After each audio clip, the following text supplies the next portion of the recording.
Hello there to all my glorious fellow Gaians. My name is Amber. If you are returning, welcome back. I'm glad that you have decided to give me another shot to give a reading for you. And if you're new here, I want to say thank you for joining us, and I hope that you find something that is of use to you. Um, if you haven't and you feel interested, please hit the like button on this video and subscribe. I cannot tell you just like how shocked I am. I just reached over 100 subscribers a few days ago and it totally blew my mind. And so I just want to give everybody a big thank you. We do have a recommendation from a user. I'm sorry, I'm going to pronounce this totally incorrectly, but Singy Jr., they suggested that we do a what did they think about the sex reading, which is a fantastic suggestion, and thank you so much for recommending it. I wanted to do something else for this reading, but I am going to do that one very soon because I like to rotate the topics a little bit. For me, it keeps things interesting, but that suggestion is something that I'm really looking forward to doing. So today what we actually have is who wants to reconnect with you. So this could be somebody that you had a falling out with, or somebody who you just haven't gotten to see very much of, or just, grew apart from for whatever reason. This could be somebody from family, friends, work, love. So it's open for any kind of dynamic. And what we're going to be looking at is like a little profile of this person. Then we're going to be kind of looking at what happened between the two of you, like why you're not in contact, what their motives for wanting to reach out to you are, and what their intentions are. And then we're also going to be getting some advice. So let's get to the piles. We have 3 here. We have this first pile with this card.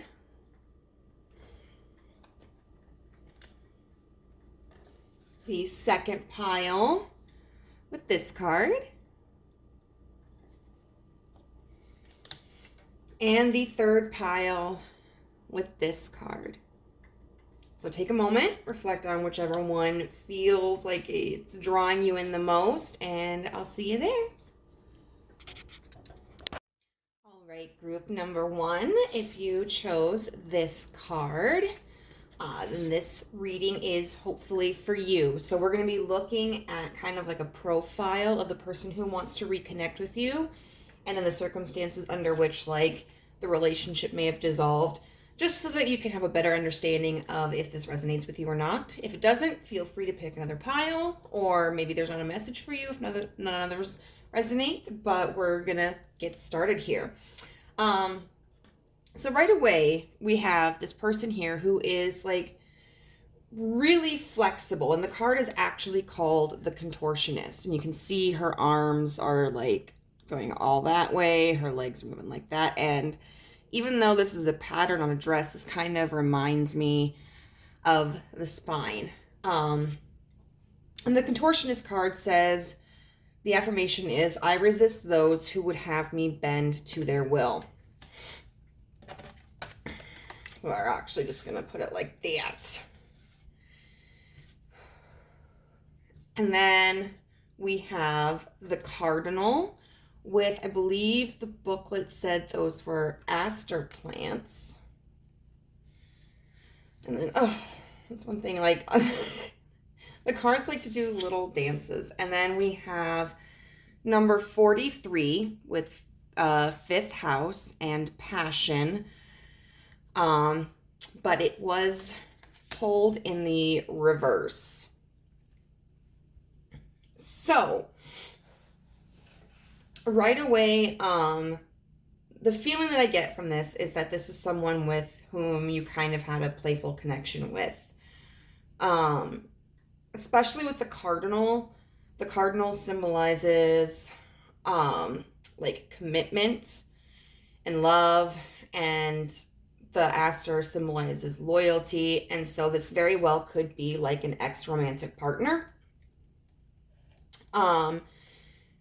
But in general, I mean, I feel that this could have even been a friend that you've had for, like, since childhood, or who was a friend that was very animated and very playful. But with this contortionist card, it feels like maybe they didn't have a lot of boundaries. Maybe they didn't respect a lot of boundaries. That they may have emphasized too much in the relationship with play, and maybe weren't necessarily as serious. The contortionist can talk about somebody who doesn't want to be inflexible, doesn't want to be so rigid that they can't adapt to situations, but somebody who needs to be cautious of being overly flexible and not having a direction and not having any sense of stability. And the fifth house is really all about, like, it's creativity. It is our connections, our relationships, our artistic expressions. And in reverse, this card can talk about being overly indulgent and not practical. So I do feel like this is somebody that you may still have some positive feelings towards, somebody that there is a fondness for, but potentially with somebody in your life where either you had to intentionally cut them out or who just kind of drifted away from the connection. Oh, I'm sorry, buddy. My dog was sitting under my desk. Poor buddy. And now his sister says, "Pet me." Well, oh, fine, Diamond. Oh, she wants to play, so she's grabbing her ball. But maybe because you both felt or seemed to drift towards, like, different paths, different priorities.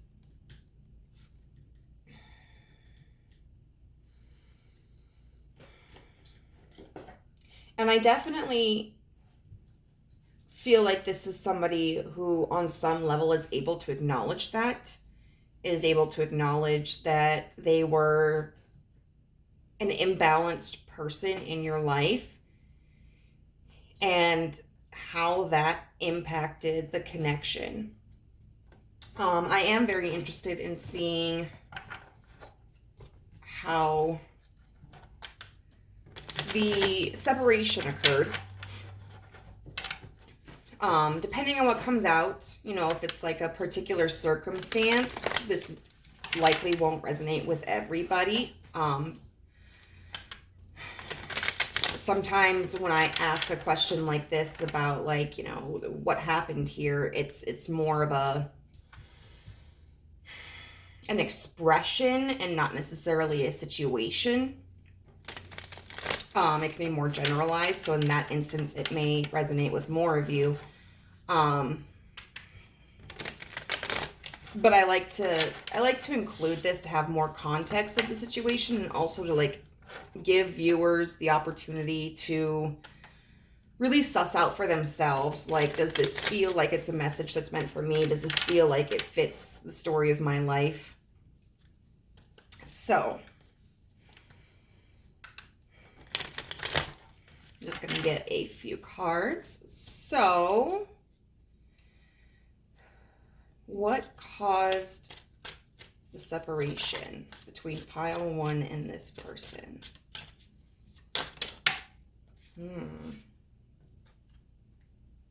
The Four of Cups in reverse. The Three of Swords in reverse. Oh,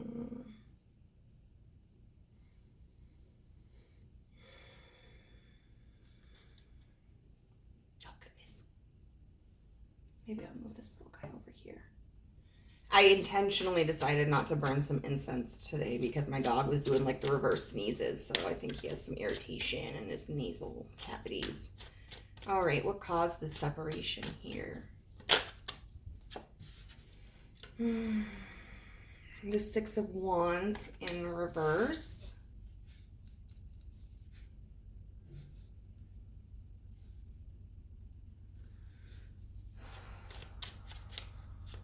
I'm going to get some clarifiers.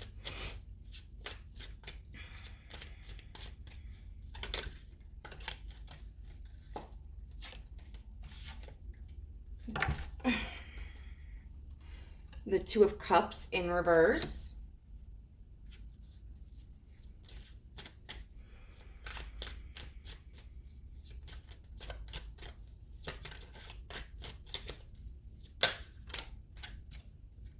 The King of Pentacles in reverse. And the Knight of Pentacles in reverse. So I think this is the second time that this has happened to me. Where like all the cards have been in reverse.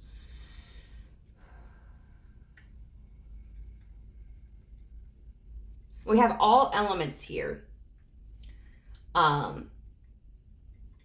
Which kind of makes for a well-rounded situation.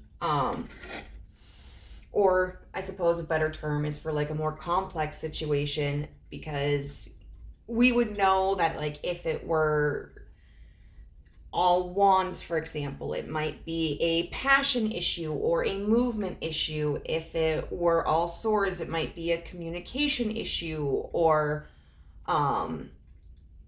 an intellect issue, you know, and then so on and so forth with the rest of the elements. But it looks like there were a lot of factors here that played into the dissolve of the connection. From the very get-go, you know, we've got the Six of Cups in reverse with the Two of Cups in reverse.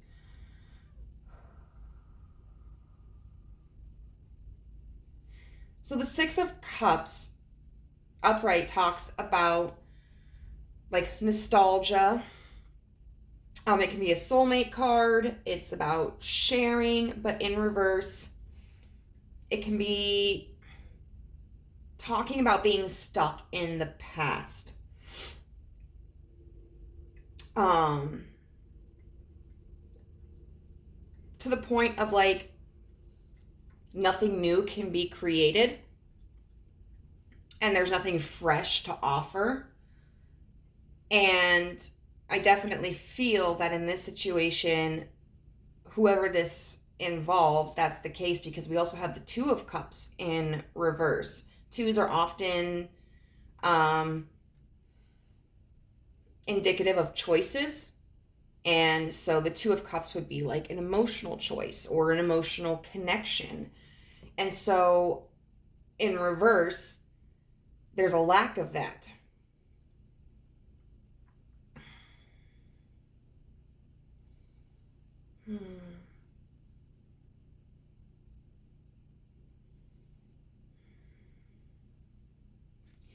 And so really it seems like potentially what I'm getting the feeling here is that, and this could be reversed. I'm going to say it as it comes to me, but if the opposite rings true, then that's true for your situation, obviously. So it doesn't have to fit the mold exactly as I say it, but it feels like potentially you felt that there was this stagnancy in the connection that was caused by maybe this person being stuck in the past. And it could have been maybe with another connection or just a lack of maturity because they didn't want to grow up. And wanted to just play all the time. But that was something that really prevented the two of you from having a deeper emotional bond. And so we've got the Three of Swords here in reverse, which talks about healing from a heartbreak.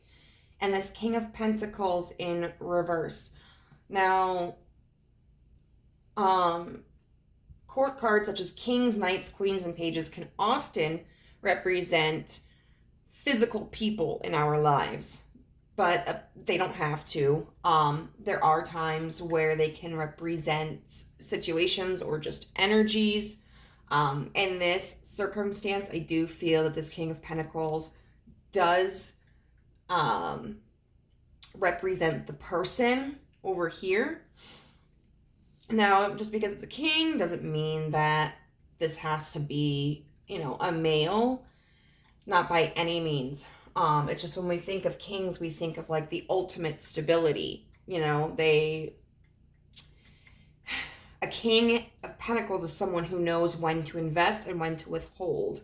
Someone who is very good at building his empire, managing his money, and is not swayed by the whims of other people or his own interests. Like, he is very grounded.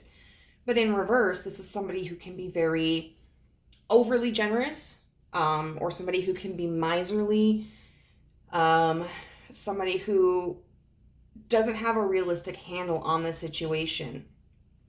Either way, the King of Pentacles in reverse is somebody who is not stable in the way that they need to be. And I feel with this Three of Swords was that accepting that was very difficult for you. And it may have been a lesson that took time to learn, but part of the reason why the separation occurred is because it was allowing you to heal and to come to terms with, okay, this person is not stable for me. This person cannot provide what I need. We're not at the same points in our lives, and it's creating a conflict. There's really no way to resolve this at this point in time. There's no way to compromise. And potentially because this person was a contortionist. When we think of contortion, we think of obviously flexibility, but once again, if this person was so flexible, if you tried to set boundaries with them, they may not have been able to adhere to those boundaries. If you don't know discipline, it can be very difficult to follow discipline. If you don't grow up with structure, it can be very hard to live a life with any kind of structure.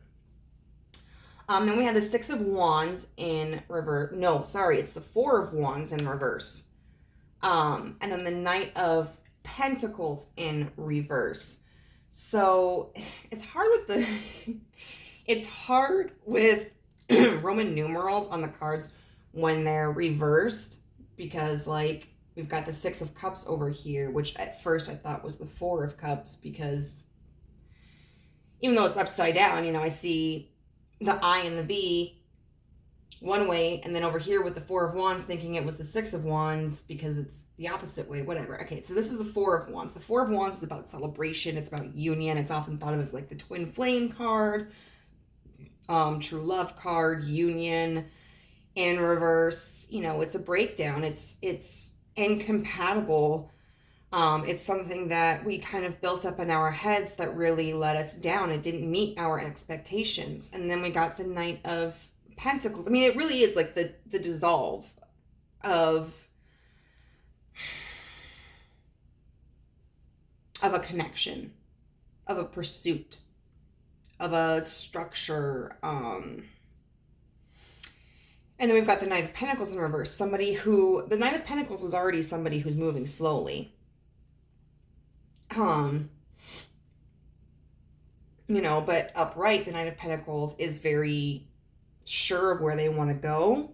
They have a plan to get there. And they're just taking their sweet time. Slow and steady wins the race. The Knight of Pentacles in reverse sometimes isn't moving. Or sometimes you can't tell which direction the Knight of Pentacles is moving. And so I feel like the lack of progress in movement from this person is really what caused the separation. So what I want to look at now is what their motives are, you know, why they want to reconnect with you. All right, so what is this person's motive for reconnecting or wanting to reconnect with pile 1? The 10 of Cups. And look at this. This is the rainbow. You know, and I grew up in a Christian home. We were non-denominational, but I did go to like a Baptist school at one point, and then I went to a lot of like Wesleyan and Methodist churches. And so of course, you know, looking at rainbows, now I think of like pride, but in this context, it kind of reminds me of the rainbow after the flood. Like, there's this recognition that there was kind of this hardship between the two of you. And now with this 10 of Cups and this rainbow, you know, wanting to really experience a renewal of happiness with you, because I do think that like they were very happy with you, that they really enjoyed your presence, and I think that they miss that, and I think they just want to overcome this obstacle. Okay, so what's their motivation? The 5 of Wands. Yeah. They want to overcome this conflict. And the 5 of Wands can sometimes talk about like internal conflict, which in this instance could refer to them like acknowledging that their duality was not serving this connection, you know, because they wanted to be with you, but they couldn't.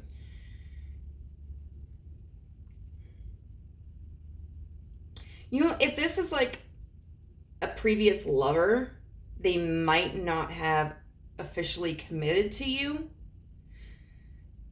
But I feel like even if they did commit to you, that they were just at that point in time really incompatible with your needs. And of course this, I do feel like there's a heavy like romantic tone to this, but I also feel that could potentially be, you know, just like a friendship here. But they may also like be recognizing how they created the conflict. Because sometimes like in the moment, we may not understand how our actions are impacting other people, and it can take time to come to that realization and go like back through it and realize, oh, I fucked up here. Or, oh, you know what? I understand why they had that reaction. And so I think they're finally like getting to a point where they see more clearly what occurred between the two of you in a less biased way. Okay, and I want to get one more. What are their motives for reconnecting with pile 1?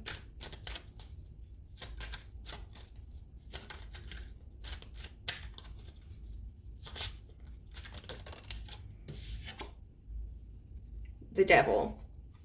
So the Devil can be about addiction. It can be about feeling chained. It can be obsession. They may have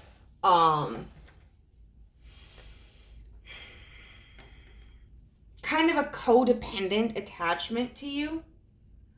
I mean, this is a very interesting Devil, because typically you see in the Devil card like an actual physical representation of the devil.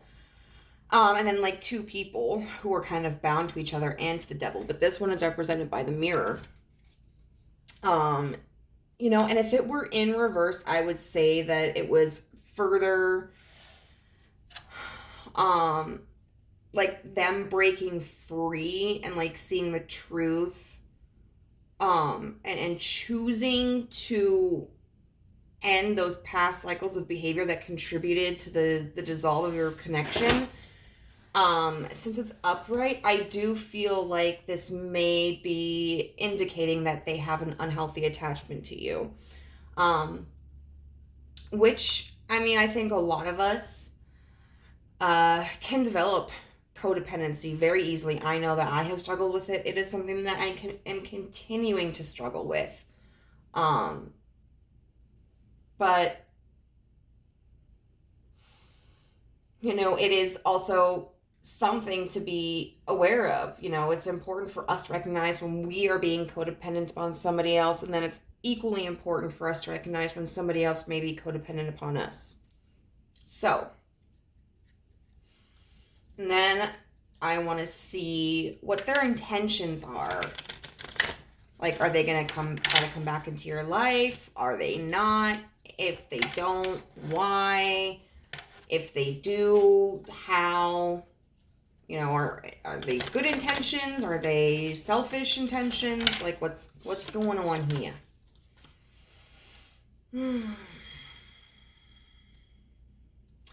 What is this person's intentions of reconciliation with pile 1? I guess I'll just take them all. Got the Ace of Cups in reverse. The 9 of Cups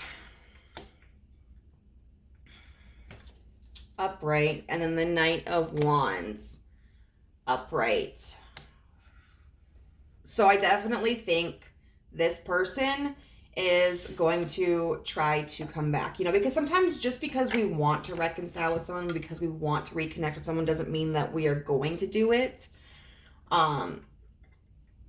Or try. We may not have the confidence to, we may not have the means to, but this really feels like somebody who is going to try to enter back into your life. But I feel like their intentions are worth cautioning against.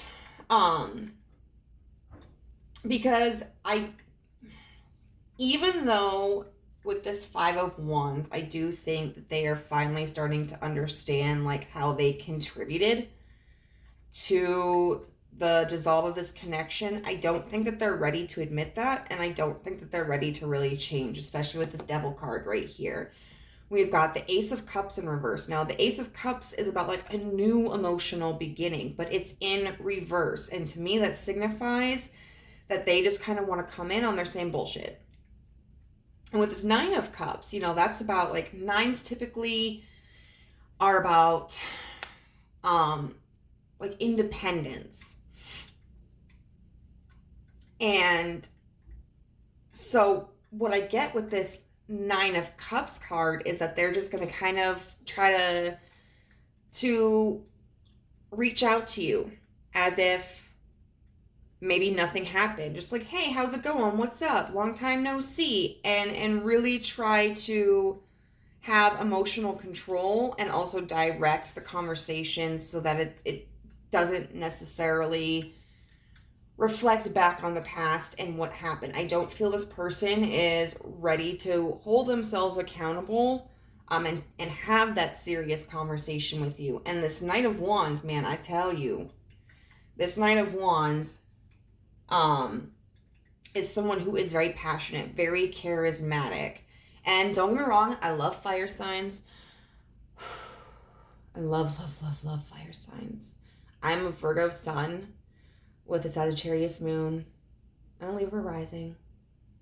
And I'll tell you what, like, Leos are my weakness.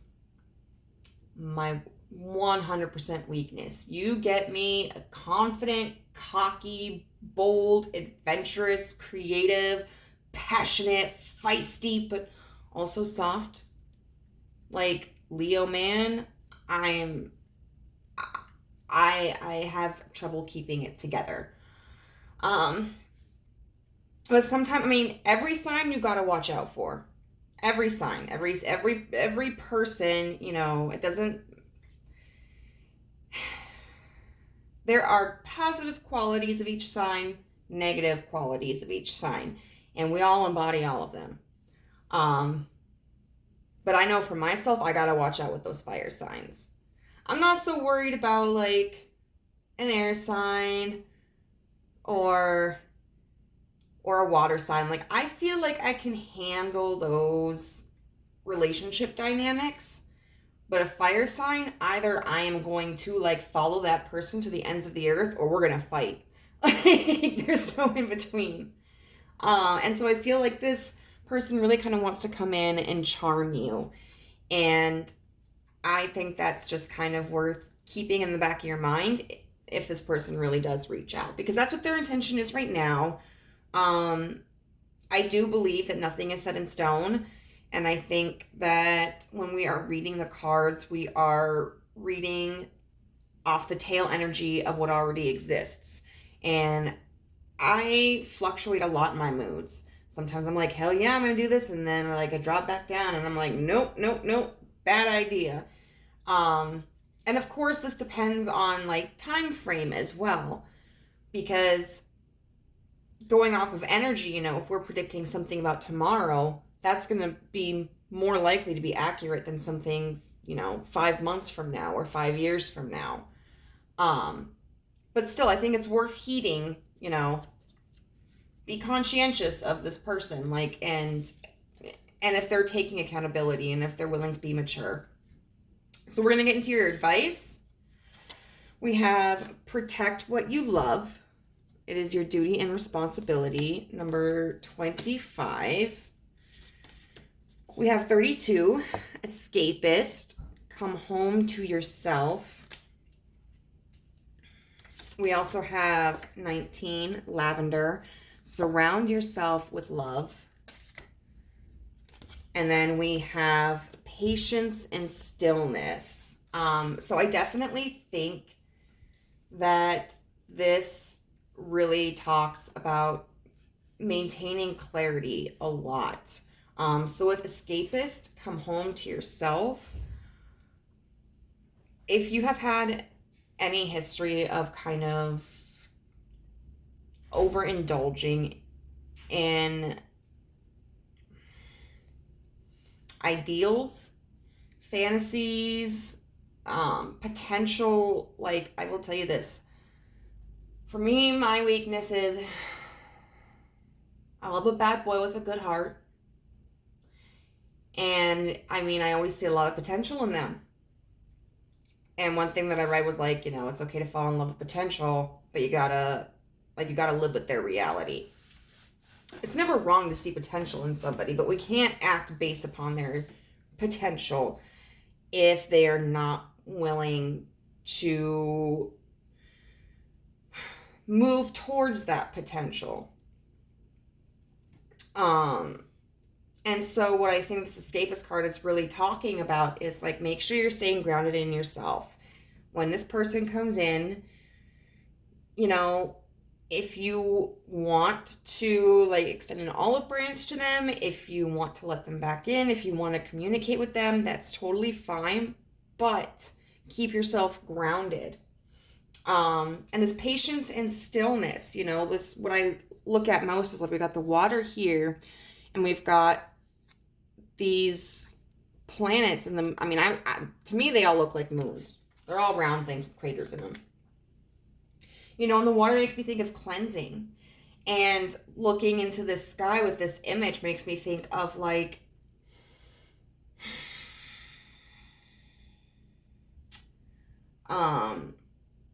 examining the illusions or examining the scenario and seeing like, you know, picking it apart and thinking critically, like, is this authentic? Are they being authentic?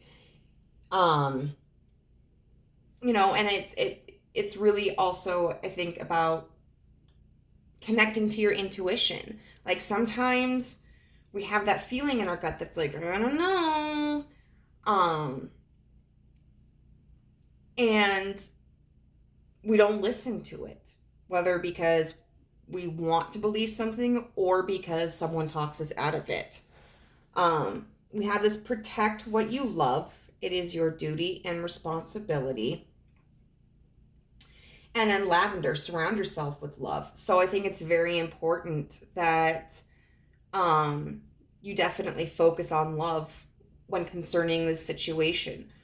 Love for yourself.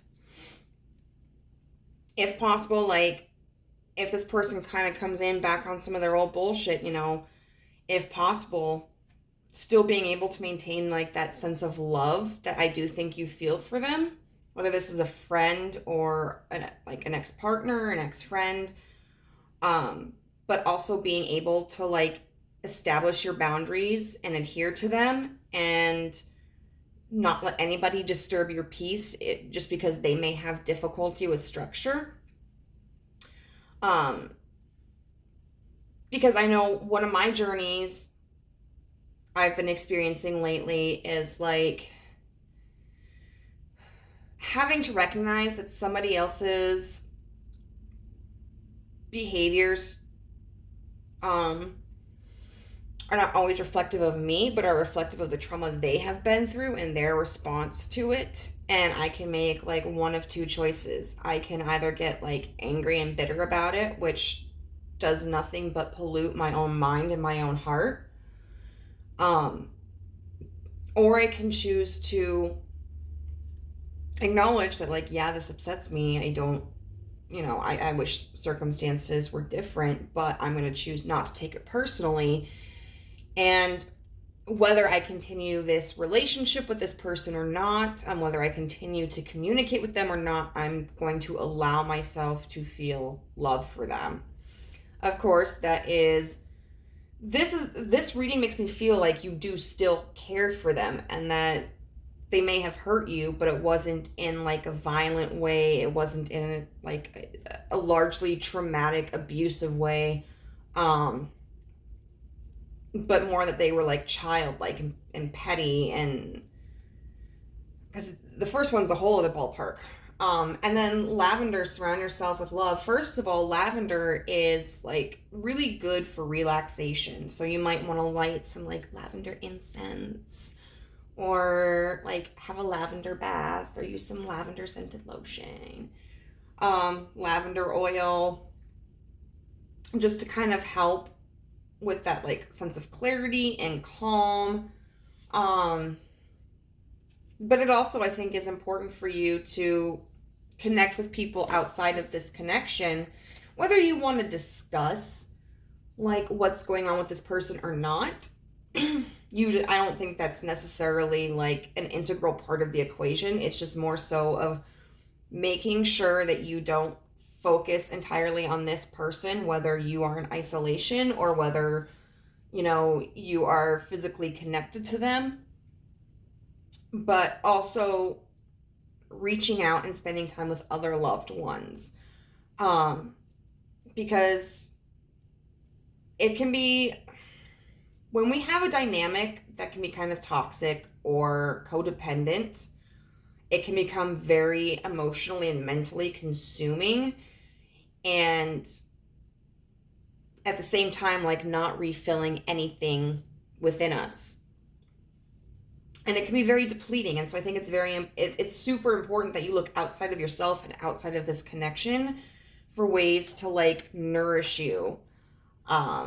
And I think that will help you make an informed decision. Like I said, whether you're talking with your friends or not, or your loved ones or not, about like, hey, this person just messaged me, this person's trying to come back in my life, or I miss this person, or I don't think you necessarily have to ask for their opinions whatsoever. It's just the act of allowing yourself to be surrounded by the people who care about you and have your back, that is really going to give you the emotional and mental nourishment that you need to assess the situation appropriately and make a decision in confidence. So we're going to get an affirmation card to help you.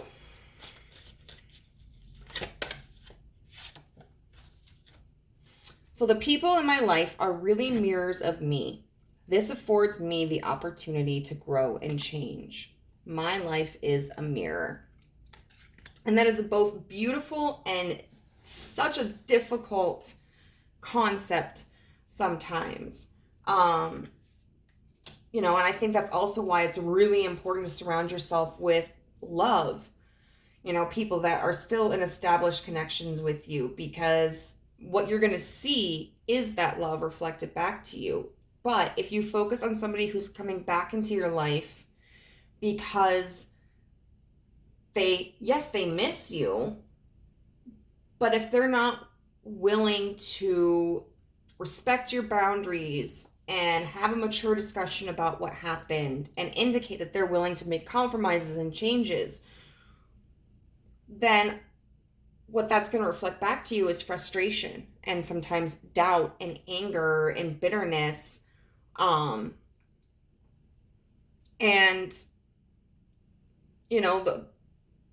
those aren't, we can use them constructively to figure out like, what are my triggers? But at the end of the day, if we're just taking in that energy and we're not like transmuting it into something positive that helps us work on ourselves, then all it's doing is once again depleting us. So, really focus on how the people in your life are making you feel. And, if they're consistently making you feel loved and respected, those are relationships you want to maintain.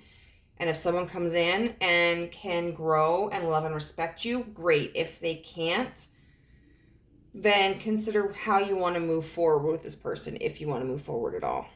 So, group number 1, I really appreciate you joining me here on this channel tonight. I hope you found something of use to you, and best of luck. Remember, you are wonderful and valuable. Bye. Oh, and what group? Hello, group 2. If you chose this beautiful card, then there is hopefully a message in here for you. What we are going to do is we are going to start with this, which is going to create these 3 cards, kind of like a profile of the person who wants to reconnect. And then we're going to be using the tarot cards to first illustrate how the relationship dissolved. So those 2 aspects will hopefully help you understand if this is the correct pile for you. If you don't feel, however, that it applies to your situation, you're more than welcome to try a different pile. If you stay long enough, then what we're going to be doing is we're going to be looking at what their motivations for wanting to reach out to you are, for reconnecting, and then what their intentions are. And then finally, we will be getting some advice from the universe. So let's get into this card. So this is a really lovely card. And it's called 38, the Tamer, with the affirmation, I believe my cause to be just, without anger at those who disagree. And so we're going to set that right there for a hot second. Next, we have the Bat with daffodils. That's right. And then finally, we have a number 13 with dignified strength. Oh, excuse me. So for a lot of people, I do feel that this is a romantic connection, or somebody with whom you may have had like a romantic interaction with, or that there were romantic feelings with, even if it never progressed to a level of commitment. Part of the reason why I say that is we have the swan here, and swans mate for life, and so they are typically thought of as like a soulmate energy.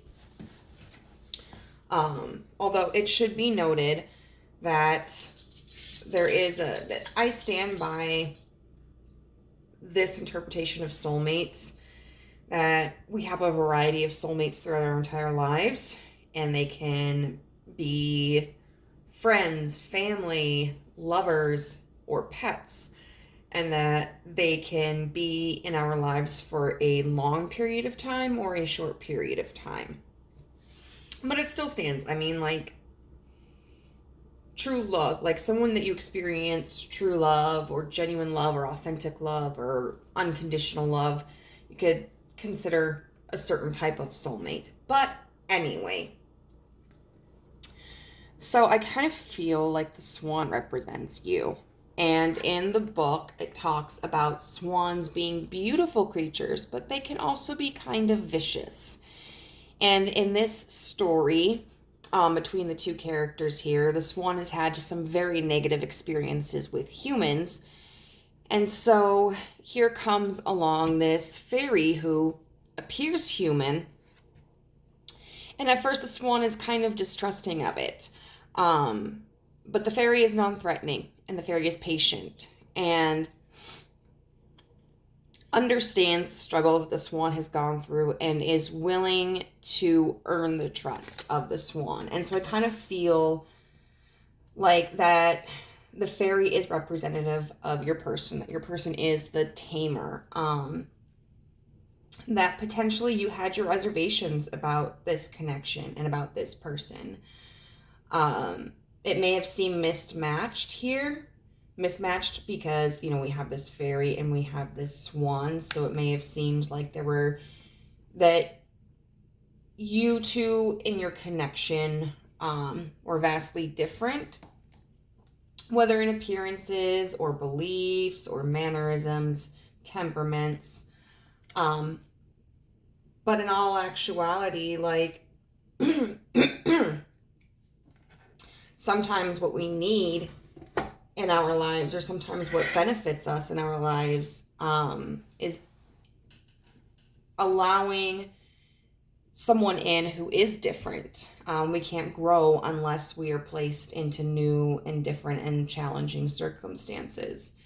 And so you may have felt like this person was kind of able to bring you out of your shell, and be somebody that you could trust. Now with this bat here, so bats in the book are symbolic of, okay, we're gonna get the book out again because I literally just read this and I can't remember it. I remember it being about something unseen.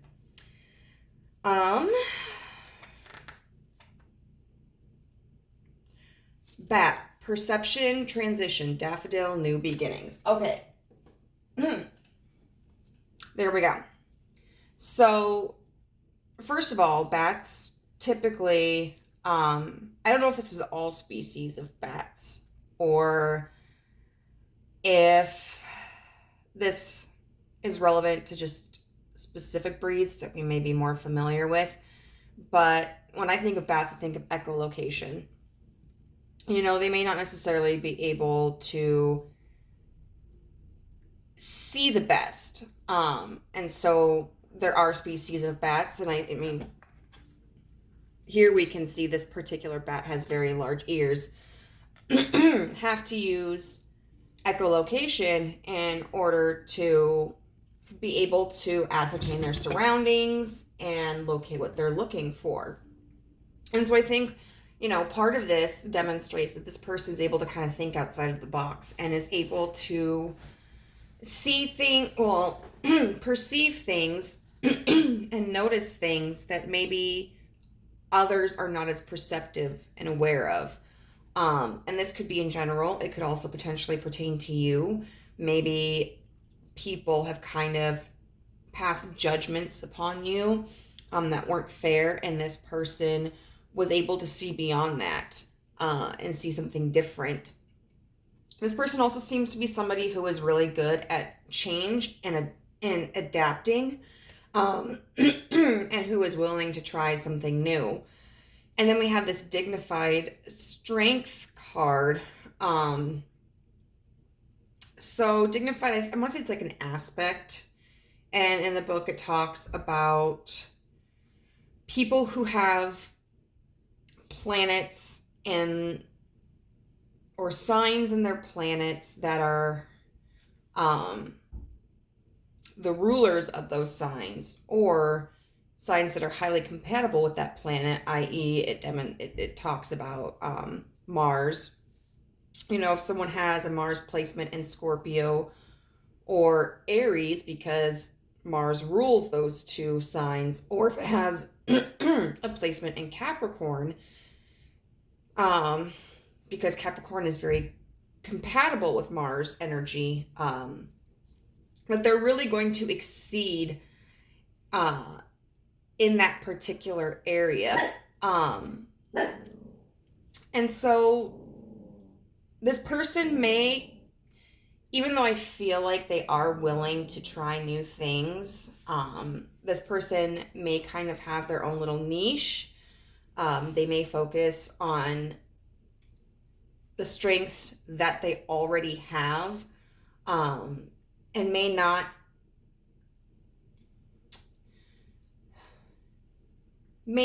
be as open about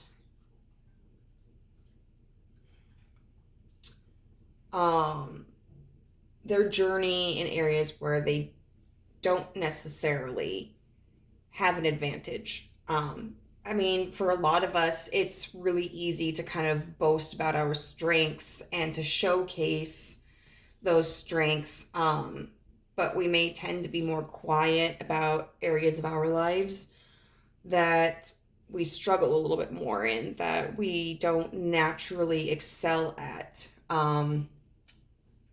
So this person may kind of feel shy about areas where they don't have a natural strength for. But I do think with like this dignified card, this is somebody, it always, even though, I mean, it doesn't quite mean this in terms of astrology, it does just make me think that this is a very stand-up person, that this is somebody who is honorable. Not to say that this person doesn't make mistakes or doesn't have dark moments where maybe they behave inappropriately or selfishly, but that even if when they do have those moments, like, they're willing to go back and correct that behavior. So I want to see what kind of caused the separation between you guys. It may be like a very specific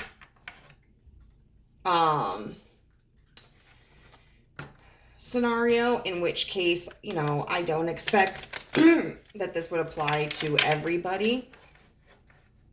That's why I'm kind of offering both opportunities to judge whether this is a person that feels like has been a part of your story or not. Or it may just kind of be a general synopsis of like what happened.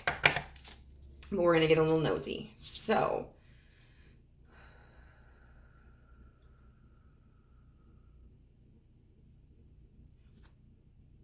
what caused the separation between this person and pile 2? What was the reason for the separation? We got the Queen of Cups upright. The Two of Pentacles reversed. And the Ace of Cups upright. Okay,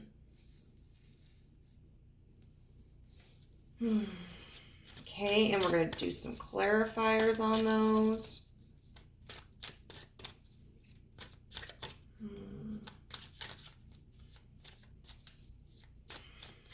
What caused the separation between this person and pile 2?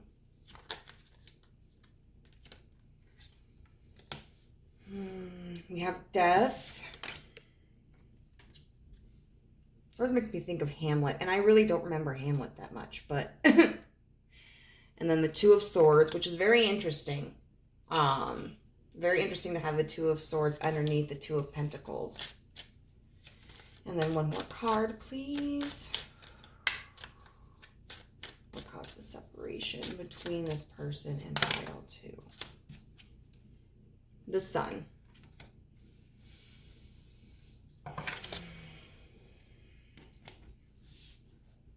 Okay.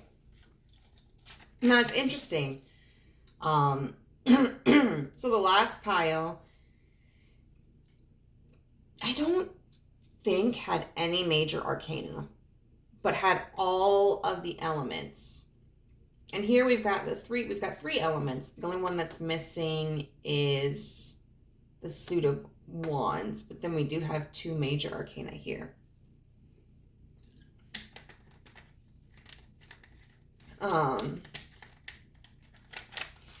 And what that tells me is, for the most part, this does seem like it was kind of a complex situation, since there is diversity here within the cards. I love this plaque, but I really need to figure out how the hell I'm going to get it to stay. Maybe just by not touching this. And then with these two major arcana cards, that it has some kind of significant impact, because when we look at the minor arcana, we're thinking of, I mean, they still might be important lessons or circumstances, but it's more like day-to-day life, or things that are not going to have as large of an impact. But when we see things that are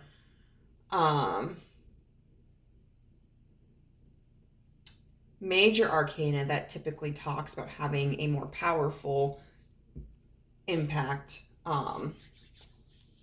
So let's look at it. We've got the Queen of Cups with Death.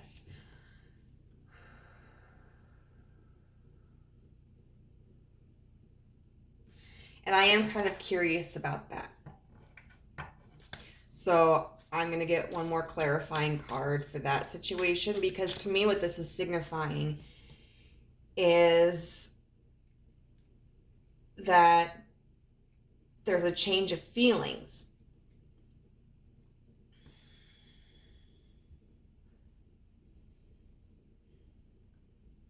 And, you know, it feels kind of like a a positive change. But I want to know, like, what this change of feelings was. Can you tell me more about the Queen of Cups and Death, please?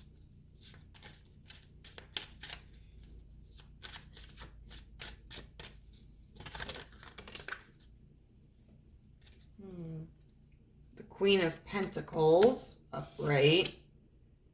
And then the Six of Wands. Huh.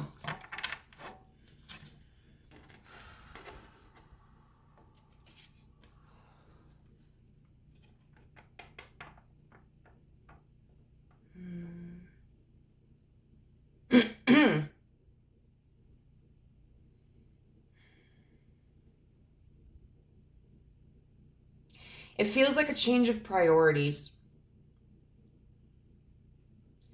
You know, it doesn't necessarily feel like either one of you particularly had a shift of feelings towards each other, especially like, I definitely don't sense anything shifting in a sense of like a loss of feelings or negative feelings, you know. But like the Queen of Cups is someone who's very compassionate and creative, and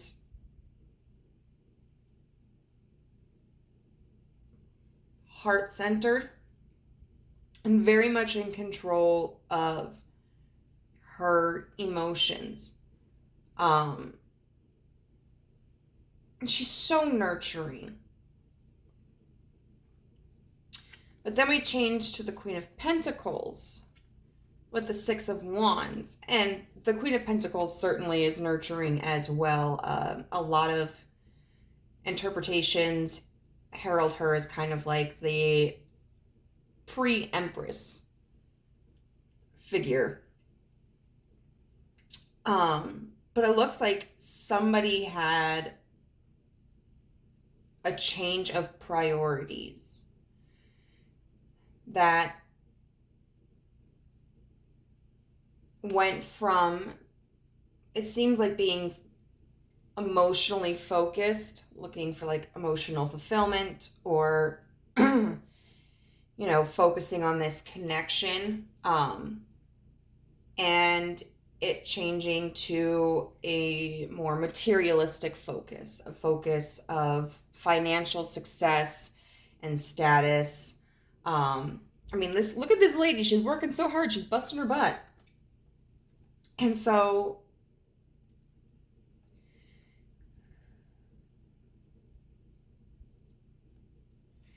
it seems to me that, maybe somebody had to walk away so they could focus on their higher education to get a specific career that they wanted, or maybe they had to, with the three queens here. I mean, it's all the same queen, but there's three depictions of her.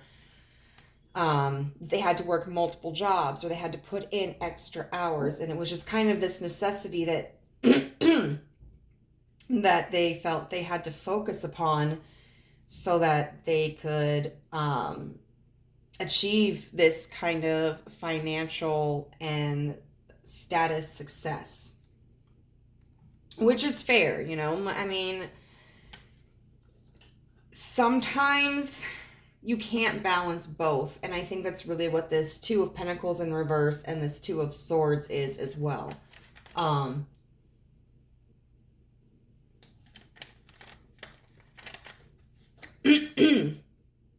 That Two of Pentacles in reverse talks about a huge imbalance. There's one option that's outweighing another. And the Two of Swords is about making a decision. And so in reality, it appears that whoever had to shift their focus did feel that there was an imbalance in what decision they had to make. That they valued this connection, but they had to sacrifice it for the time being so that they could focus on becoming more secure and stable and successful. So it's kind of like, there's, no, I'm not going to say it like that, because that's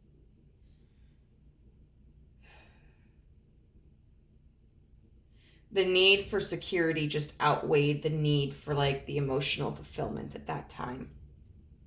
And with this Ace of Cups upright and the Sun in reverse, the Sun is the most positive card in the deck. It is the happiest card of the deck, so much so that even in reverse, it can still be perceived as a very positive card.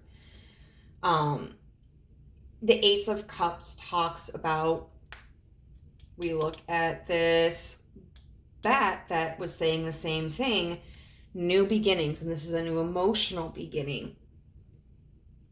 And then the Sun in reverse being now may not be the time, but I still see a possibility for this in the future. And I'm not exactly sure who may have made this decision. Because it feels like it could have gone either way.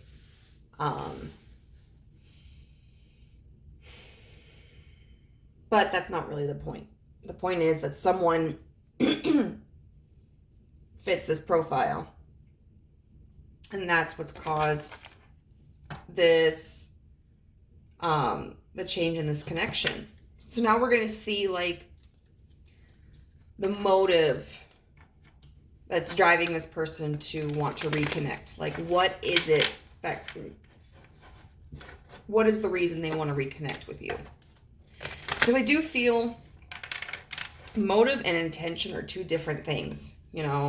We can have a motive for something. We can want to do something, but are we going to do it? And if we are, how are we going to handle it? So we're going to look at those two questions separately. So what is this person's motive for reconnecting with pile 2?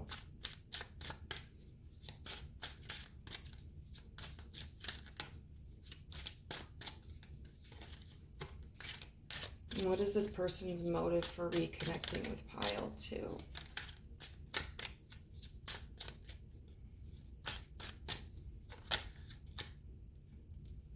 The 5 of Swords in reverse. The Fool. Once again, we have new beginnings here. And one more card, please. The Wheel of Fortune. Oh, wow. That's beautiful. That is beautiful. So the 5 of Swords in reverse. There's a conflict that's over now. And I don't feel like necessarily it was a conflict between you two. I feel like it's the conflict of trying to balance maintaining or starting this connection in this relationship over like versus focusing on financial and materialistic security and success. And so I feel like one of you has crossed that threshold, you know, where it's like the burden of the large portion of this success or this security has been overcome. And so that kind of frees up the energy and the space for a new beginning. And I mean, this is so beautiful, guys. Like, it really makes me want to cry, because it's just, I don't know, the Wheel of Fortune here. You know, it's the yin yang. We have the balance here. And the Wheel of Fortune can talk about a turn of events, but also about things like destiny.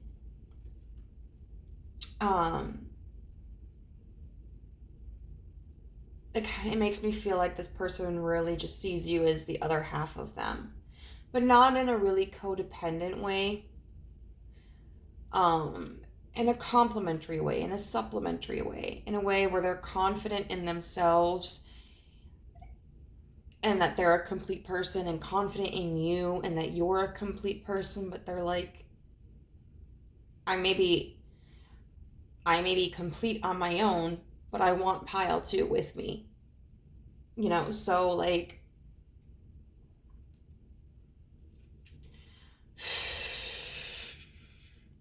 you know, I think they're seeing it all with you.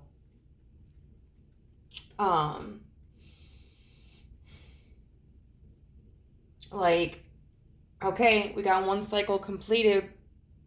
We got financial success, financial security, material success, material security. Now it's time to move on to the next thing. You know, so we got step 1 and 2 out of the way. All right, let's focus on us. We're on step 3 now. And like, this person just seems so wholesome. So what are their intentions?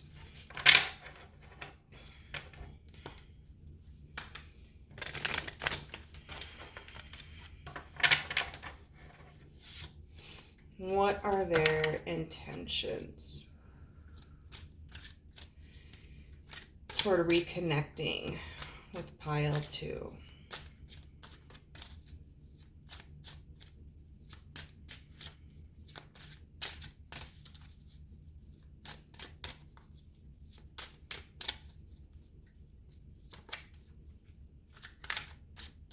And for some of you, this keeps nagging at me.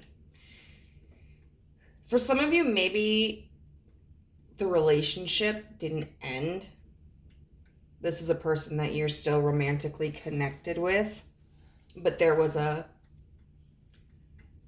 separation between priorities. Because with this Fool card, I mean, it's represented by a baby, and I just keep thinking of like, you guys wanted to start a family, but may not have felt like you were in a position that was where it'd be sustainable to have like a child, and so had to put that life event on pause so that you could build up that security. And now this person is like, all right, like, let's do this thing, let's make this baby. Okay, there's a song by Tokyo Hotel. Human connect to human, boy meets girl, know what to do. They also say like boy meets boy and girl meets girl, so don't worry, they're inclusive.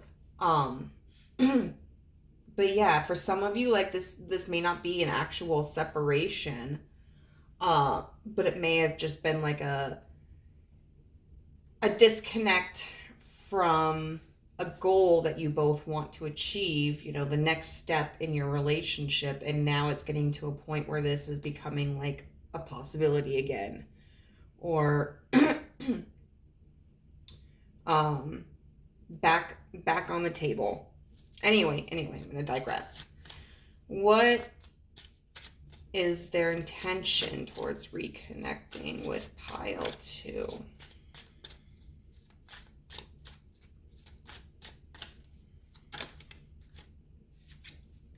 The King of Cups in reverse.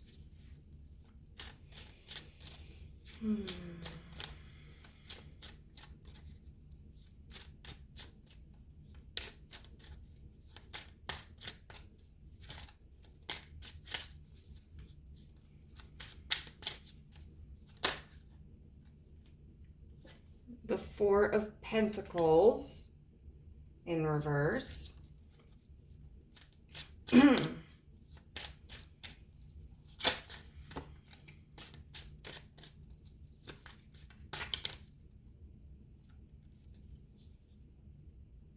And the Seven of Wands in reverse.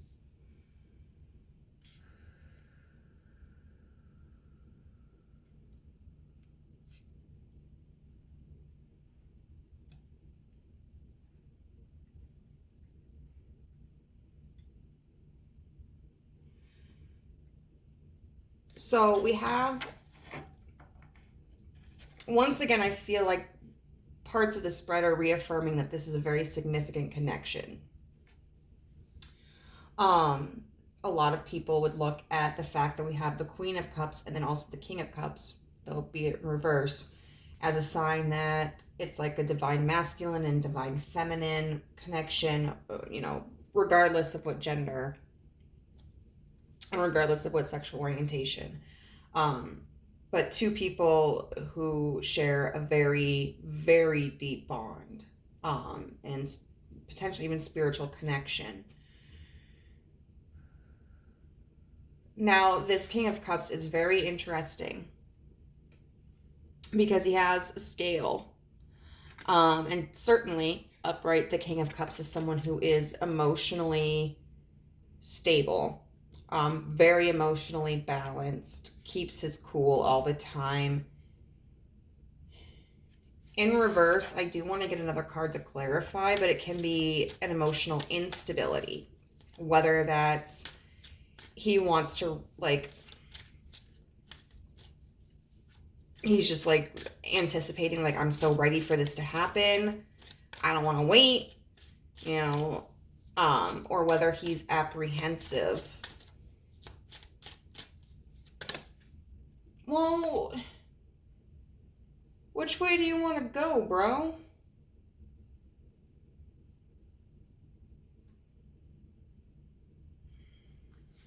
Got the Knight of Pentacles here. I don't know. You were going in the reverse.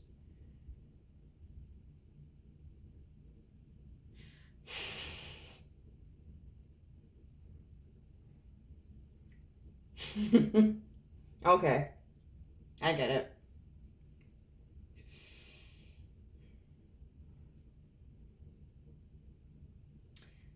This person is just very eager.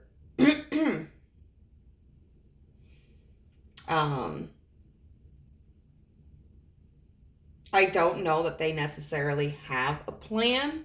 You know, we have the Knight of Pentacles in reverse. with the King of Cups in reverse, which to me symbolizes like being overcome with emotions and not really knowing which direction to take. Definitely, I think the goal with the Four of Pentacles in reverse, and the Seven of Wands in reverse, is to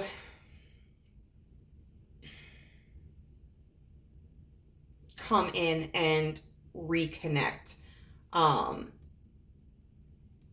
Because sometimes, like, I think I might have already said this, but maybe we want to do something, but we may not have the intention to do it for whatever reason. But with the Four of Pentacles in reverse talks about somebody who's kind of letting go of resources that they have been holding on to. So either way it could be. Either potentially you were the one who pulled back because you had to focus on this security and abundance, or this person was the one who had to pull back. But either way, this person really wants whoever it was, yourself or them, to make the decision like, okay, I've been held back for so long and now I'm ready to open up. And we have this Seven of Wands up in reverse. Seven of Wands can be about defenses. But in reverse, I'm feeling like, given the circumstances, they want the defenses removed. They don't want any barriers in between. They don't want any reservations. Like, this person is really just trying to figure out what the best route is. Either like how to approach you in this way of being ready to give and receive without any barriers, or how to convince you to reconnect without any barriers in between. I feel like with this pile, I definitely feel these cards could be describing either situation. Oh, I don't usually do like back of the deck or bottom of the deck, but whatever. Sometimes I do, sometimes I don't. But we have the World here with the Ten of Cups. And so it's just talking about a cycle completing and leading to absolute fulfillment, emotional fulfillment. Like, that is just so beautiful. So what we're going to do now is we're going to get into some advice for you. Okay, we have 42, homeward, take yourself out on a date. We have number 24, the Tree of Wishes is calling your name. An almost forgotten wish will now come true. And then we have relationships. So I think these are all very, very positive advice cards. Okay, any advice is going to be positive, but I think it's leaning towards, like, not even leaning, it is flat out, I think, encouraging this reconnection with this individual. Of course, if it's something that you don't want, you certainly don't have to accept that. That is up to you. The universe cannot make us do anything. I think what's really interesting here is 42 with 24. I always find it very interesting when we have like flipped numbers. So those numbers could be significant, or maybe, the number 6, since that's what they break down to. I'm kind of thinking of like, the Six of Cups, the Six of Swords, the Six of Wands. I mean, all of that, all the sixes are about success. Moving into calmer waters, achieving victory, working together, sharing. So homeward, take yourself out on a date. Now, this card does mean like treat yourself. And I think that should always be kind of our focus, is make sure that we are treating ourselves. Because we can't like pour from an empty cup. But specifically in this circumstance, I feel like take yourself out on a date is really encouraging you to give this reconnection a shot. I feel like maybe you might have some reservations again about reconnecting with this person, not necessarily because of anything that they've done wrong, or any argument that you guys have had, but there just may be some apprehension. Like, I just kind of get this feeling of like, this fear of it being too good to be true. And so I think the universe is really encouraging you, like, hey, give it a shot. Like, don't knock it till you try it. Believe that you can achieve it. Believe that it's yours. And, like, that's kind of what this is talking about too. The tree of wishes is calling your name. An almost forgotten wish will now come true. Maybe you've had your focus on other areas, or it's been such a long time since you guys have been connected, or been involved.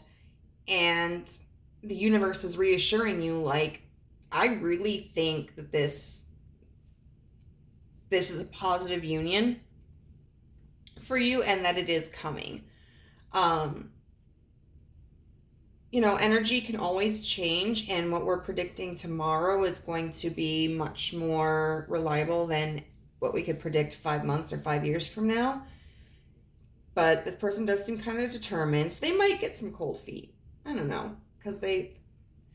but I don't think it would last very long if they did. It might be the kind of like, get excited, then back down, get excited, then back down, come up with a plan, change mind, come up with a plan. But I think that as long as you're open to this, I don't think there's going to be anything that keeps the two of you apart, and this relationships card. These two women, they're mirror images of each other, and like they're touching fingers and they're kind of in their own little worlds. But this card talks about how we have the opportunity to decide for ourselves how we engage in relationships and what we take from them. And so we can choose to be closed off. We can choose to be cautious. We can choose to be reserved, and, because maybe it feels safe. But then we are not allowing ourselves an opportunity to grow, or an opportunity to experience something incredibly fulfilling. Or we can choose to be open. We can choose to see lessons in relationships optimistically. And God, I just got a really good feeling about this one. Oh God. You guys, I'm so happy for you, because I really think this is just like an awesome person that really cares about you. And that the universe kind of has like one of those foam fingers and is like, yeah, we're rooting for you guys. Because sometimes we think when something's good that it's always going to last without any hindrances. And then if something happens, when we have to put something on pause, or we're not sure about the direction it's going to go in, it can be very disheartening. But this to me is just proof that sometimes we just, we do got to hit pause, and we got to go down our different ways. And then there can still be opportunities to pick up where we left off, and that's beautiful. All right, so we're going to get some affirmations for you, pile 2.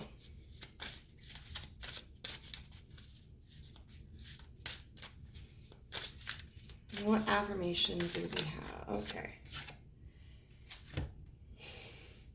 See?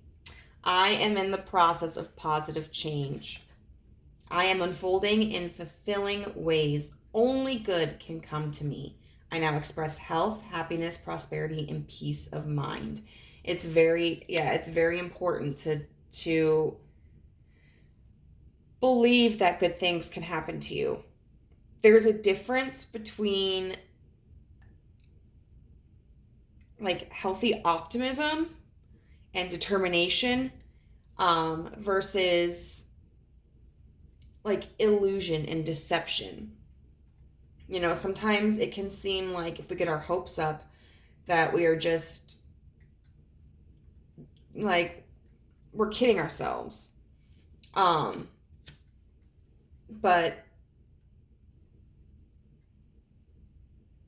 when we tell ourselves that consistently, we start building up barriers. And then, you know, having this mindset of nothing good is ever going to happen. This isn't realistic. You know, I'm never going to get this becomes true because it develops into a self-fulfilling prophecy. If you board up your doors and your windows and you get up, you know, because nobody visits you at home, and so you just decide you're going to keep people out because, you know, it's safe that way emotionally. Like, I don't have to wonder why people aren't coming to visit me because they're never going to even get in. I'm never letting anybody in my house again. Then we can't sit there and be like, oh, why is nobody visiting me? Well, because they can't get through the door. They can't see through the windows. They think you know, it's an abandoned building. To keep those possibilities open, we have to keep our hearts and our minds open. And that is, I think, a very just beautiful reminder for you. And look at these. You know, birds are about like messages and travel. And look at these birds coming together. So, pile number 2, that was your message. I really hope it resonated with you. And if it did, I would love to hear your story. Please leave it in the comments down below if you feel comfortable sharing. Otherwise, I will see you in another reading. Have a great day, whatever. Hello, group 3. If you chose this image, then hopefully there is a message for you in this reading. If not, you are certainly more than welcome to check out one of the other 2 piles. We're going to be looking at the kind of like a profile of the person who wants to reconnect with you. And we're also going to be looking at what caused the disconnection between the 2 of you. So that should give you some insight as to whether this is the right pile or not. Then we are going to be looking at their motives for wanting to reconnect with you and their intentions of reconnecting with you.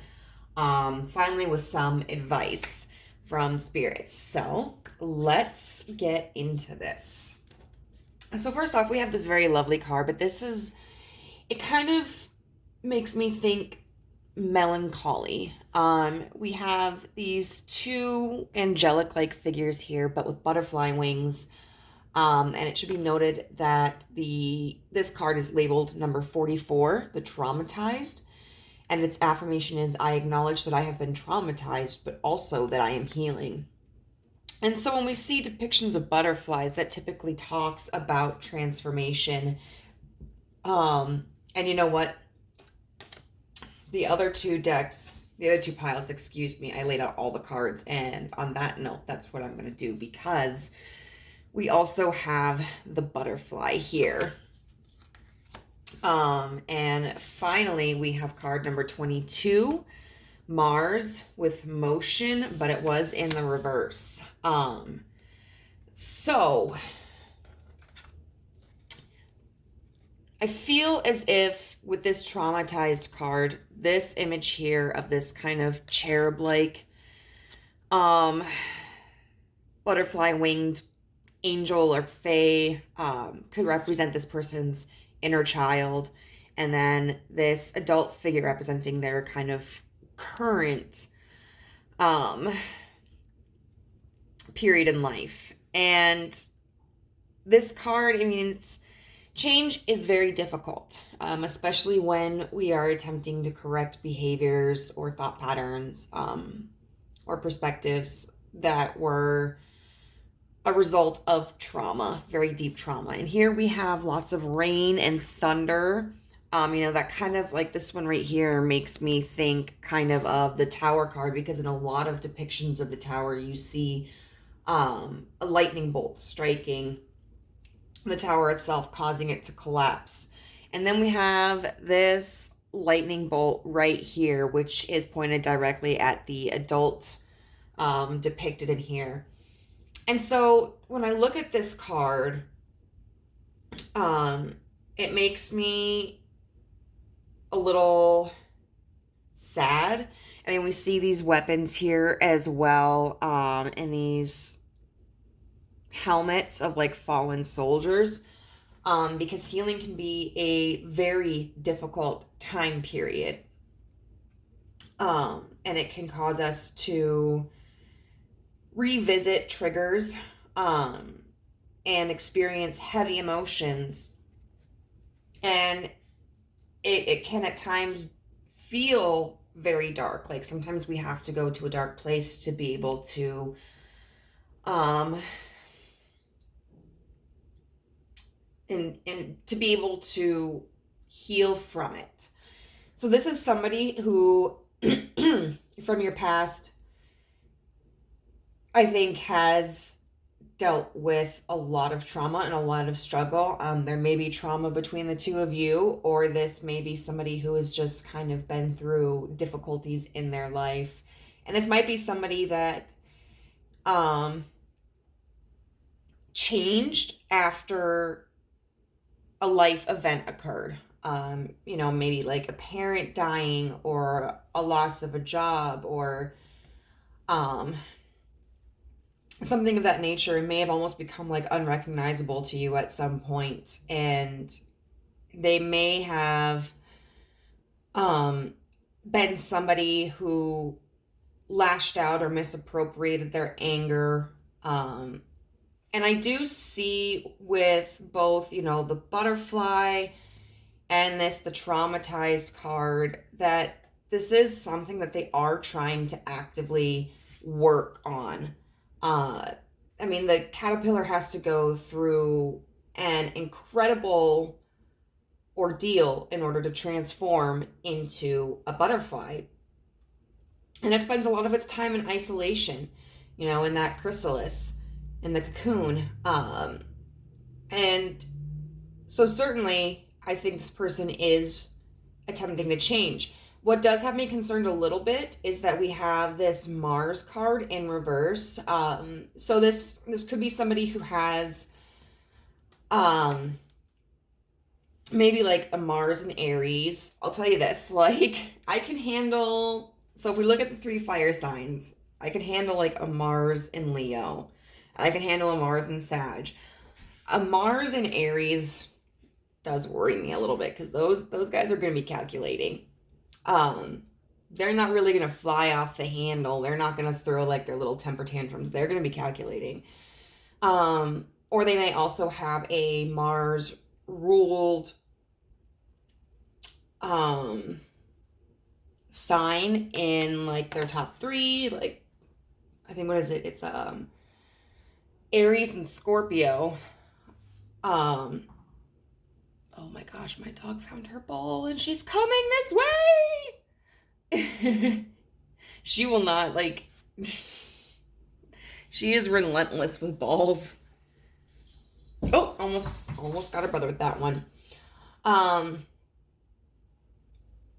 And when I'm looking at this card, this kind of makes me think right here of like the Ace of Swords, which we talk about being like revealing truth or gaining knowledge. But in reverse, it kind of seems like a denial of that, or a misconception.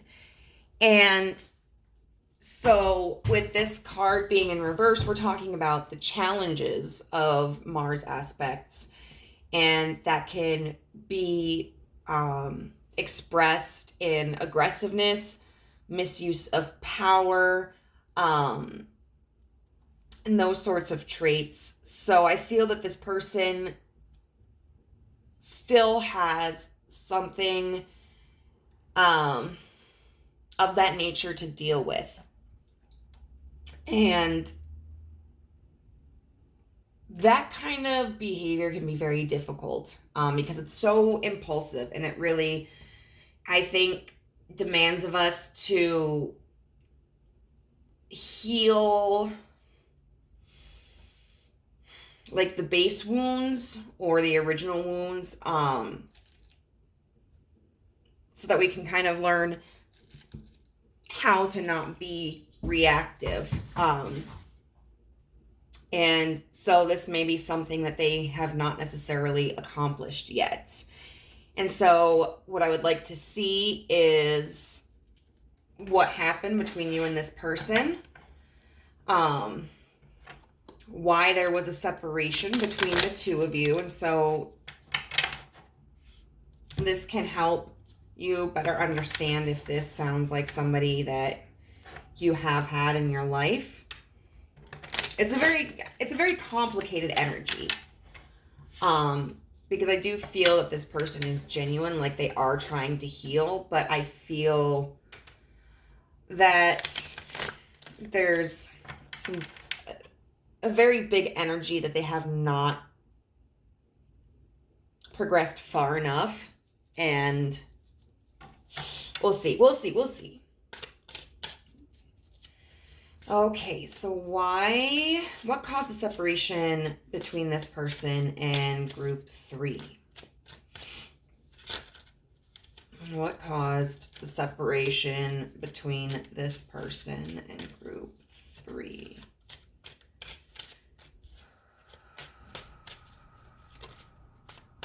What caused the separation between this person? Okay, so there was the 3 of Cups.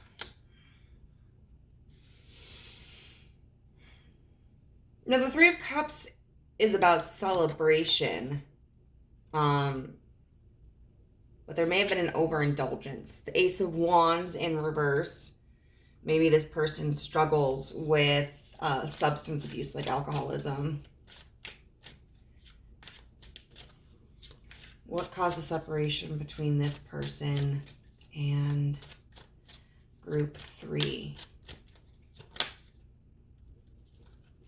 The King of Swords.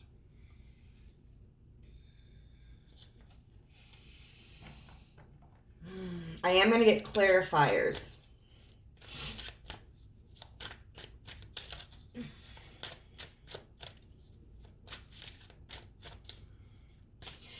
And, oh, you know what? With this Mars in reverse as well, it could potentially mean, like, they were somebody in the past who really wasn't willing to make any changes. They weren't willing to move forward and kind of maintain like a destructive, stagnant energy. Okay. So what caused the separation between this person and group 3? We've got the 8 of Wands. The Sun. And one more card, please.